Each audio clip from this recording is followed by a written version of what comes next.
Hello everybody, how are you going? And welcome to These Are the Top 10 NHL Players of All Time, of which I doubt that I'll know many of these names, but I can confirm that if I do know one of them, they are definitely deserve to be. With NHL games postponed for the foreseeable, we thought we'd take this opportunity to remember the best players on this rink. Over the league's century-long history, we've witnessed the rise of superstars who stand head and shoulders beyond their competition. Get ready for the top 10 best NHL players of all time. At number 10, we have Martin Brodeur. For one reason or another, goaltenders tend to be overshadowed by other positions when looking at the greatest players.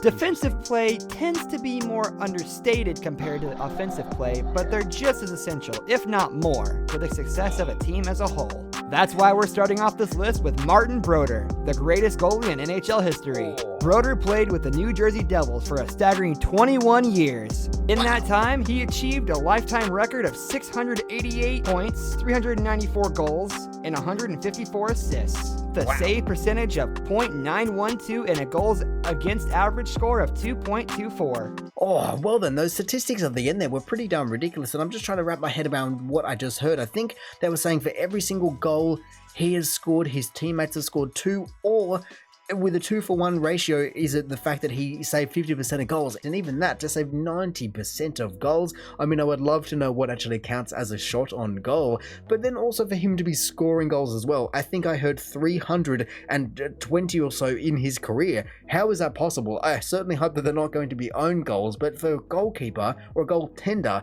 to be scoring goals, doesn't really make sense to me. I mean, perhaps they can then just be including penalty shots, and I guess the assists make sense because he can't just long range lob it down the road and then just, I guess they can tap it in from there, but I want to know, how is he scoring goals from the back line? However, I think the most impressive stat that I've heard here is the fact that he played for one singular team. I believe it was for 21 years. I mean, even to be starting at 18 and you're still 39 when you were still just chilling in the back of goals, or I guess not even particularly chilling, because it's not even like, oh, he can just sit back there, he doesn't need to be that fast, he's getting a bit older, it's completely fine. No, these guys have to have reflexes that are just off the scale, and your reflexes do go down as you get older, and so just to maintain the speed and agility and the strength that the goalkeepers need to have at 39, from even if it was 16 to 37, it doesn't matter. It is very, very, very impressive.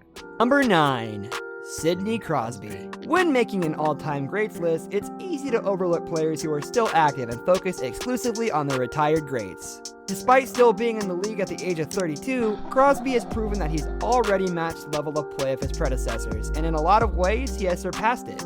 He's taken home the Stanley 3 times, and the Hart, the Richard, and the Conn Smythe trophies twice. With 411 goals and 705 as of 2018, if he retired now, he would still be in the list of top 10s. The scary part is, he's still got more to go. I wonder then, what is the average age that these guys are retiring, because that is now 2 from 2 that are into their 30s and he still has plenty to give, and so the fact that you can still be 30 and be very, well, just the top of your league competitive is amazingly impressive. I mean, there are plenty of sports out there, and some in particular, that just kind of cut you off as soon as you turn 30, maybe in your mid-20s or even just getting on there. Number 8.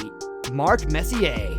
Throughout his 25-year career on the ice rink, Messier scored 1,900 points, 694 goals, and 1,193 assists. Being the other half of the Gretzky-Messier duo that was one of the most dominating forces in the league's history, he was able to win 6 championships and be named to 5 All-Star teams. He didn't even let age stop him, considering he played a record-breaking 76 games when he was 43 years young. What? 43?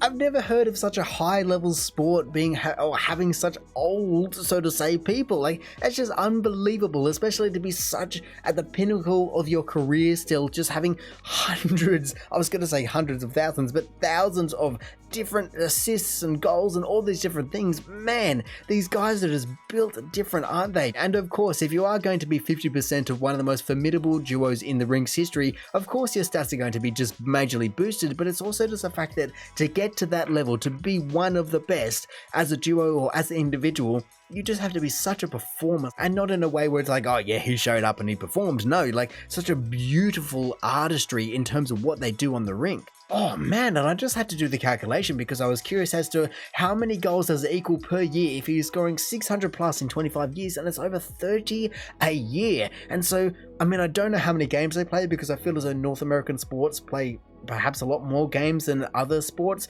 but regardless, to be scoring 30 goals, I'm going to say a season / a year, there's not many people that can manage that.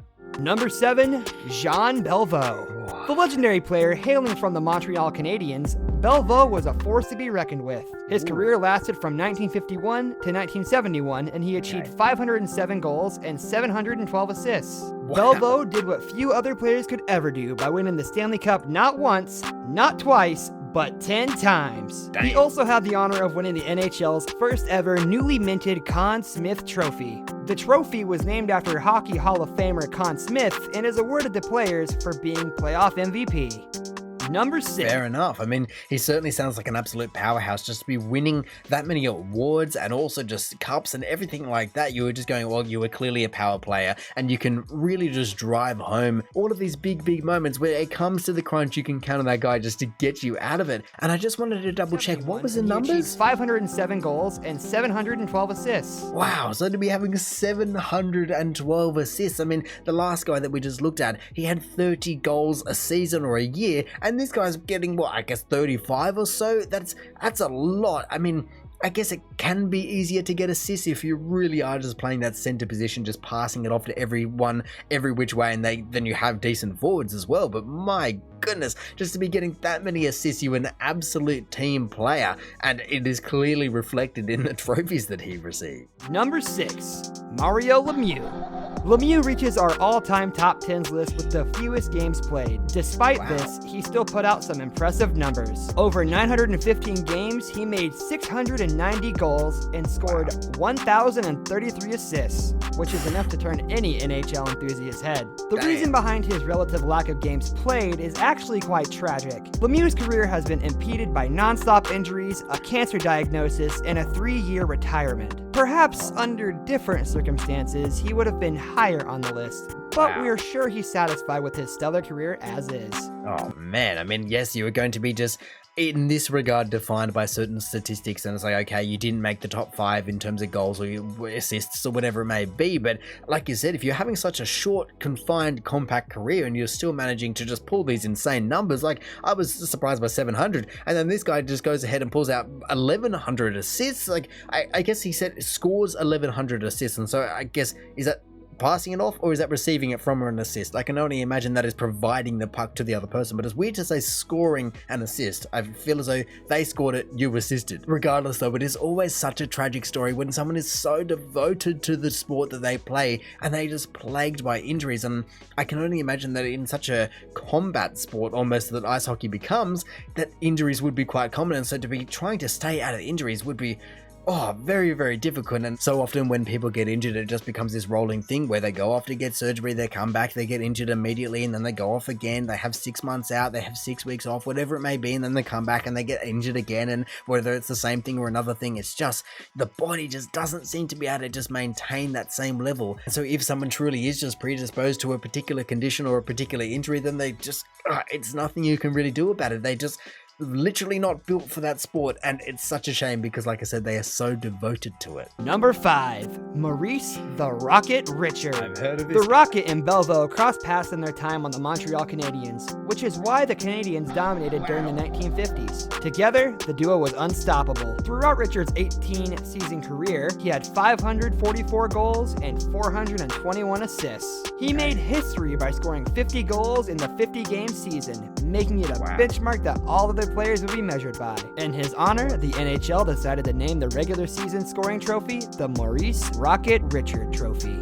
Man. Well, like I was saying, I've definitely heard of this guy, and I believe, if I'm not mistaken, that it was a Heritage Minutes, and so to be having a Heritage Minutes in your name when you're just a hockey player, then it says a lot, to be fair. And I guess the most difficult part for me is the fact that I just have no context surrounding any of these numbers. I mean, I can go, wow, you can score 30 games in a season, year, whatever it may be, and 50 goals in 50 games, that's all impressive, but I also then go, is it 48 is the average, or 47, or is it 2? That's what I'm really wondering now. Number 4, Bobby Hull. Okay. Playing from 1957 to 1980, Bobby Hull achieved many accolades. He was a 12-time All-Stars player, the winner of 2 Harts and 3 Rosses, and most recently a Hall of Famer. Hull was a fantastic scorer. After his 1,063 games, he completed 610 goals and 560 assists. Players during this era feared his slap shot, and if he could be warped through space and time to the modern era in his prime, most would still be rightfully terrified of his play. Hey, I feel as though there certainly isn't much more of a compliment than that, just to have that kind of generational fear where people go, yeah, I'm glad that I'm playing now and not against that guy, because slap me or slap the puck, whatever it may be, I just don't want any of it. And to be fair, I saw a snippet of what he was rocking right there, and yes, it looks, I guess, almost unergonomical because it's such a twist of the body, but regardless, you can see the kind of accuracy that he has, and then just generally knowing the kind of size and power that these guys can deliver, it's, man, it's not going to be a pretty sight, and so no wonder it's just a generational thing. Number 3, Bobby Orr.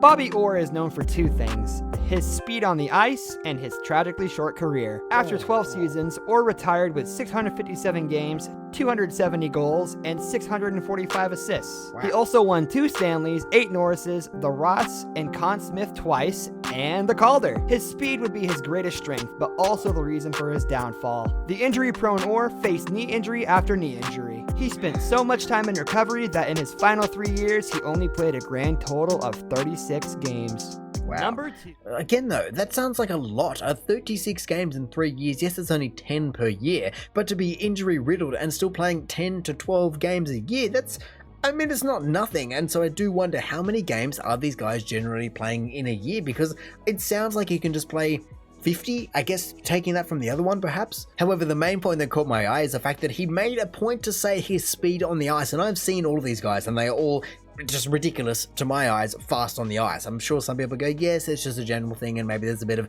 perspective and camera trickery in terms of the kind of distances that they are truly traveling, but regardless, to be pointed out and handpicked going, no, you are fast on the ice, be it either stick skills and skating or just skating, whatever, and even just, we saw the kind of brains, I think was the first one, where he just completely beat everyone. Look at the amount of people that he took off, and yes, I guess he still managed to score the goal and the other poor guy tried to save it, but the amount of players that he took out of the way just by skating, I guess, at full speed around the back is very, very impressive. And so to have the brains and the power, I guess, however you're going to be developing the speed and put them together, it's, yeah, once again, a tragic story that he just wasn't able to use that for as long as some of the other guys on this list. Number 2, Gordie Howe.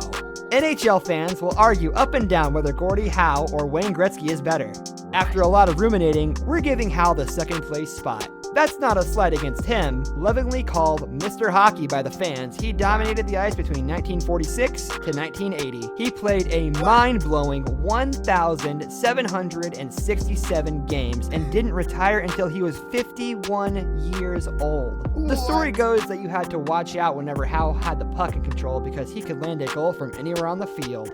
Looking at his 786 goals in 1,023, we can believe it. Oh man.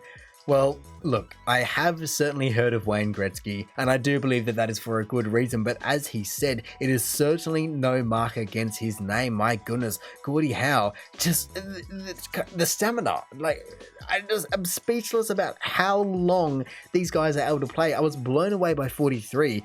51 and still on the rink at, I can only assume, is what the highest level, because I can't imagine that he would have stopped after that. It just would have retired from competitive NHL league. It's just insane. I mean, to be playing 1,800 games as well as everything else, it's wow, it's nothing but remarkable, is it? Just to have that, well, one, for the love of the sport for so long, it truly to show you that they were just in it for the long haul, but especially given the kind of time period that this guy was playing at, and the rules and the helmets and the pads, or I guess the lack of all those things, it's just the fact that you can play for 31 years in that kind of environment.